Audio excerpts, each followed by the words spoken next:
नमस्कार मित्रों, आपके अपने YouTube चैनल में आपका स्वागत है। मित्रों, प्राचीन वेदों में सूर्य को सर्व जगत की आत्मा कहा गया है। समस्त जीवों की आत्माओं का ऊर्जा स्रोत सूर्य देव ही है। सूर्य से ही सृष्टि पर जीवन है। सूर्य का शाब्दिक अर्थ प्रेरक होता है। यह सर्व प्रकाशक, सर्व प्रवर्तक होने से सर्व कल्याणकारी है। यजुर्वेद में कहा गया है, चक्षु सूर्योजायत, अर्थात सूर्य भगवान का नेत्र है। इसीलिए साक्षात भगवान सूर्य की किरणों के माध्यम से समस्त संसार का संचालन करते हैं। मनुष्य को सूर्य भगवान को जल देकर उनका आभार प्रकट करना चाहिए। यदि नित्य सूर्य को जल देना संभव नहीं है तो व्यक्ति को रविवार के दिन सूर्य देव को जल अवश्य ही देना चाहिए। इससे मनुष्य को सूर्य देव की कृपा प्राप्त होती है। मित्रों, सूर्य इस संपूर्ण सृष्टि के प्रत्येक जीव का आधार है। सूर्य देवता के बिना तो जीवन की कल्पना भी नहीं की जा सकती है। परम तेजस्वी सूर्य देवता की उपासना करने की परंपरा अत्यंत प्राचीन काल से चली आ रही है। सूर्य देवता की पूजा के साथ ही उन्हें अर्घ्य देने का भी प्रचलन है। सूर्य देवता को अर्घ्य देने से मनुष्य के जीवन में कई सकारात्मक और चमत्कारी बदलाव होते हैं। भगवान श्री राम से लेकर भगवान श्री कृष्ण भी सूर्य देव को अर्घ्य दिया करते थे।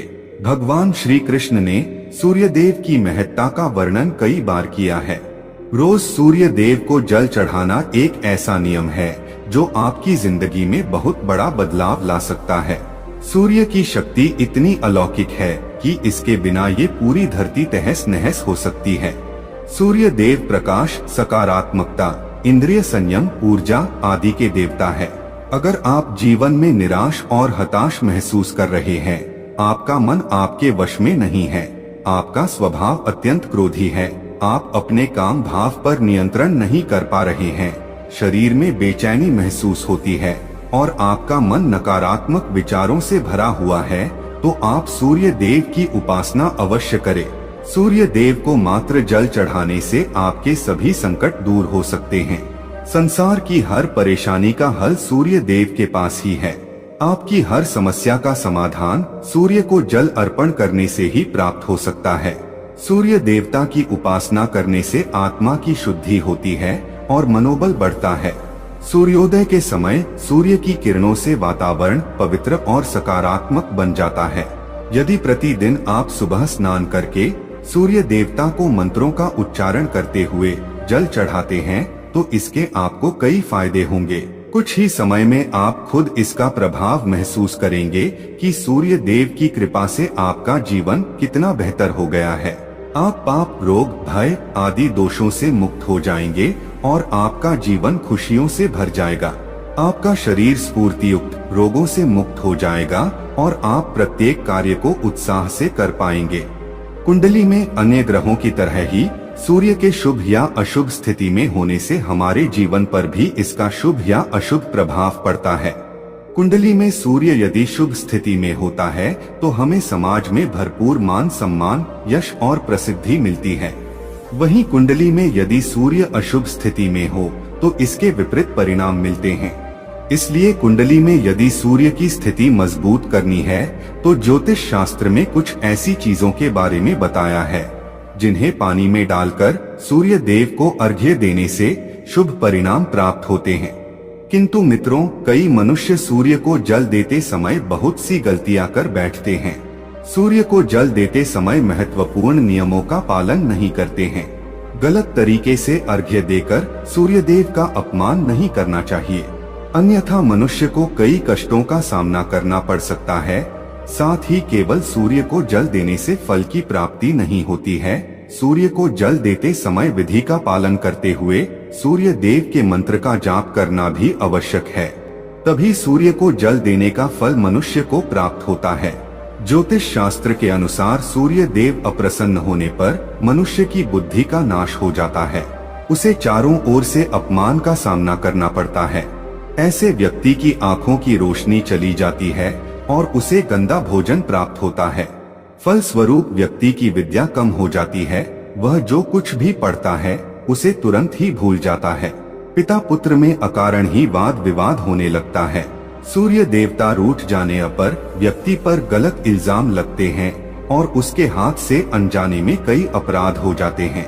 इसीलिए व्यक्ति को अनिष्ट कार्य करके सूर्य देव को रुष्ट नहीं करना चाहिए। इस प्रकार से सूर्य देव का हमारे जीवन में सबसे अधिक महत्व है। यदि आप अपनी मनोकामनाओं की पूर्ति करना चाहते हैं तो सूर्य देव की उपासना अवश्य करें। आइए जान लेते हैं सूर्य को अर्घ्य देने के वह महत्वपूर्ण नियम कौन से हैं। सूर्य को जल देते समय हमें कौन सी गलतियां नहीं करनी चाहिए और सूर्य को जल देते समय कौन से मंत्र का जाप करना चाहिए ताकि हमें सूर्य उपासना का संपूर्ण फल प्राप्त हो। सबसे पहले तो हम यह जान लेते हैं कि सूर्य को अर्घ्य देने का अर्थ क्या होता है। तो मित्रों, अर्घ्य देने से तात्पर्य यह है कि सूर्य देवता को भक्ति भाव से जल अर्पण करना। यह जल आप दोनों हाथों की ओंजल बनाकर या तांबे के पात्र में शुद्ध जल भरकर उसे सूर्य देवता को समर्पित करें। लेकिन ध्यान रहे कि यदि आप हाथों की ओंजल बनाकर सूर्य देवता को अर्घ्य दे रहे हैं तो अपने हाथों की तर्जनी और अंगूठे को एक दूसरे से जोड़कर ना रखें, यानी कि एक दूसरे का स्पर्श ना होने दें। दोनों हाथों के अंगूठों को फैलाकर रखें। यदि हम तर्जनी और अंगूठे को जोड़कर रखते हैं तो यह राक्षसी मुद्रा बन जाती है और इस मुद्रा में सूर्य को अर्घ्य देना अशुभ माना जाता है। यदि आप पात्र में जल भरकर सूर्य देवता को अर्घ्य दे रहे हैं तो भी उस पात्र को दोनों हाथों के अंगूठे का स्पर्श ना हो, इसका ध्यान रखें। अर्घ्य देते समय अपने दोनों हाथों को ऊपर उठाकर पात्र को पकड़े और सिर झुकाकर रखें। सूर्य देवता को अर्घ्य हमेशा सूर्योदय के समय देना चाहिए। उगते हुए सूर्य की उपासना करना हमेशा ही शुभ होता है। सूर्योदय के 2 घंटे बाद अर्घ्य देने का कोई भी औचित्य नहीं होता है। यदि किसी कारणवश आप सूर्योदय के समय अर्घ्य ना दे सके तो 3 बार अर्घ्य देने के बजाय 4 बार अर्घ्य दें और सूर्य देवता से क्षमा मांग लें। इससे दोष कम हो जाता है। सूर्य को जल तांबे के पात्र में ही देना चाहिए। तांबा को सूर्य देव की प्रिय धातु माना गया है, इसीलिए सूर्य को जल देने के लिए केवल तांबे से बने पात्र का ही प्रयोग करना चाहिए। अन्य धातुओं से बने पात्रों में सूर्य को अर्घ्य देने से कोई लाभ प्राप्त नहीं होता है। परमात्मा ने सूर्य को जगत में प्रकाश करने, संचालन करने, अपने तेज से शरीर में ज्योति प्रदान करने तथा जठराग्नि के रूप में आमाशय में अन्न को पचाने का कार्य सौंपा है। इसी कारण से तांबे के पात्र में रखे जल को पीने से व्यक्ति पेट से जुड़े रोगों से भी मुक्त हो जाता है। उस तांबे के पात्र में गंगाजल या पवित्र नदियों का जल भरें। यदि ऐसा संभव नहीं है तो शुद्ध जल का प्रयोग करें। मात्र जल से कभी भी अर्घ्य नहीं देना चाहिए। जल के पात्र में जल के साथ मुख्य रूप से कोई भी लाल फूल, लाल चंदन और अक्षत जरूर डालें। आप चाहें तो इस जल में थोड़ा सा घी, शहद, दूध या गुड़ इत्यादि भी मिला सकते हैं। सूर्य देव को अर्घ्य देने का सही समय तब होता है जब सूर्य लालिमा लिए हो, अर्थात जब प्रातः काल में सूर्य लाल रंग का दिखाई दे तो उस समय अर्घ्य देना सर्वश्रेष्ठ फल देता है। मित्रों, यदि आपने सूर्य को अर्घ्य देने का संकल्प लिया है तो यह संकल्प कभी नहीं तोड़ना चाहिए। जितने दिनों का भी आपने संकल्प लिया हो उतने दिन सूर्य को अर्घ्य अवश्य देना चाहिए। यदि आप संकल्प को पूरा नहीं कर सकते तो ऐसा संकल्प नहीं करना चाहिए, इससे सूर्यदेव रुष्ट हो जाते हैं। दोस्तों, भगवान श्री कृष्ण ने सूर्य देव को जल देने का मंत्र बताया है जिसका उच्चारण अवश्य ही करना चाहिए। वह मंत्र इस प्रकार है: ओम खगोलकाय नमः। इसके अलावा आप ओम घृणी सूर्याय नमः इस मंत्र का जाप भी कर सकते हैं।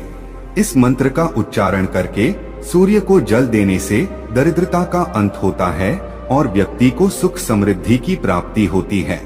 दोस्तों, सूर्य देव की महिमा अपरंपार है और प्रतिदिन ही हमें उनका आभार मानना चाहिए। परंतु ज्योतिष शास्त्र में मुख्य रूप से रविवार का दिन सूर्य देवता का दिन माना जाता है। इसलिए अपनी कुंडली से सूर्य दोष को दूर करने के लिए आपको रविवार के दिन विशेष रूप से सूर्य देवता का उपवास रखना चाहिए और सूर्य से संबंधित वस्तुओं का दान करना चाहिए। सूर्य देव से संबंधित वस्तुएं हैं तांबा, गेहूं, गुड़, चंदन तथा पीले रंग के वस्त्र आदि। इन वस्तुओं का रविवार के दिन दान करने से व्यक्ति के सभी दुखों का अंत होता है। यदि आप बीमार है अथवा घर में सूतक है या अन्य कोई समस्या है जिसके कारण आप सूर्य देव को अर्घ्य नहीं दे पा रहे हैं, तो इसके लिए शास्त्रों में मानस पूजा का प्रावधान किया गया है, यानी कि आप अपने मन में ही सूर्य देव को अर्घ्य दे सकते हैं। मित्रों, सूर्योदय पूर्व दिशा से होता है और यदि किसी कारणवश सूर्य देवता दिखाई नहीं दे रहे हैं तो आप उनका मन ही मन स्मरण करके पूर्व दिशा की ओर मुख करके उन्हें अर्घ्य दे सकते हैं, लेकिन कभी भी सूर्य को अर्घ्य देने का संकल्प ना छोड़े। तो दोस्तों, इस प्रकार से आप भी सूर्य देव को अर्घ्य देकर सूर्य देव की कृपा प्राप्त करें। तो दोस्तों, यह कहानी आपको कैसी लगी हमें कमेंट सेक्शन में जरूर बताना, और अच्छी लगी हो तो इस चैनल को सब्सक्राइब जरूर कर लेना।